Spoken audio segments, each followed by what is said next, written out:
श्री शिव महापुराण भाषा द्वितीय रुद्र संहिता 10वां अध्याय। ब्रह्मा विष्णु और रुद्रों का आयु काल। परमेश्वर बोले, हे विष्णु, तुम्हारे संबंध में मेरी ये और भी आज्ञा है कि तुम सर्वदा सब लोकों में पूज्य और मान्य होगे। ब्रह्मा के बनाए लोकों में कभी दुख उत्पन्न होगा तो कभी उसे नष्ट करने को तत्पर होगे, और मैं तुम्हारी सब कार्यों में सहायता करूंगा। मैं तुम्हारे कठिन से कठिन शत्रुओं को मारूंगा। तुम अनेकों अवतार धारण कर जीवों का कल्याण कर अपनी कीर्ति का विस्तार करोगे।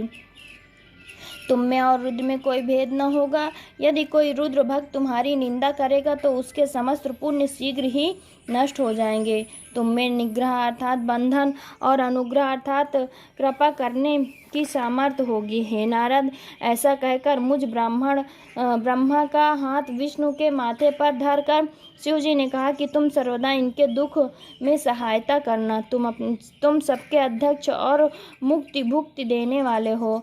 तुम सब कार्यों के साधक और सबके प्राण रूप होगे। हे हरि, तुम पर जब भी संकट आवे तो मेरे इसी रुद्र शरीर का भजन करना। जो मेरा आश्रय लेता है उसके दुख अवश्य ही दूर हो जाते हैं। जो मुझ में और तुम में अंतर जानता है वो निश्चय ही नरक में गिरता है। अब इन तीनों देवों के आयुर्बल को सुनो। 4000 युग का ब्रह्मा का एक दिन होता है और इसी क्रम से रात भी जानी चाहिए। 30 दिन का एक महीना और 12 महीने का एक वर्ष, इस प्रकार के वर्ष प्रमाण से ब्रह्मा की 100 वर्ष की आयु है, और ब्रह्मा जी का एक वर्ष विष्णु जी का एक दिन कहलाएगा, और वह भी इसी प्रकार के प्रमाण से 100 वर्ष जीवेंगे, तथा विष्णु का एक वर्ष रुद्र के एक दिन के बराबर होगा, और इसी प्रकार क्रमशः वो भी 100 वर्ष स्थित रहेंगे।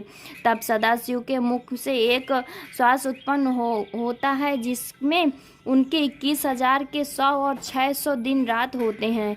उनके 6 उच्छ्वास और निश्वास का एक पल 60 पल की एक घड़ी और 60 घड़ी का एक दिन 60 घड़ी का एक दिन रात होता है। शिव के उच्छ्वास निश्वास अर्थात भीतर बाहर श्वास लेने की संख्या नहीं है।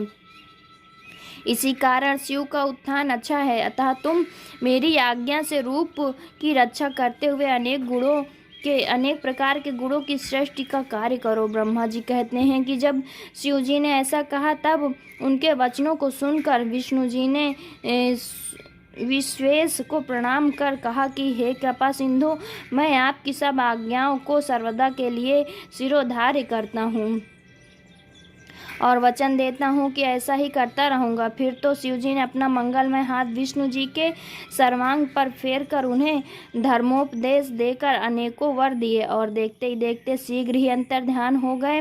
उसी समय इस लोक में लिंग पूजा की विधि चली। लिंग से प्रतिष्ठित शिव जी मुक्ति भुक्ति प्रदायक हैं।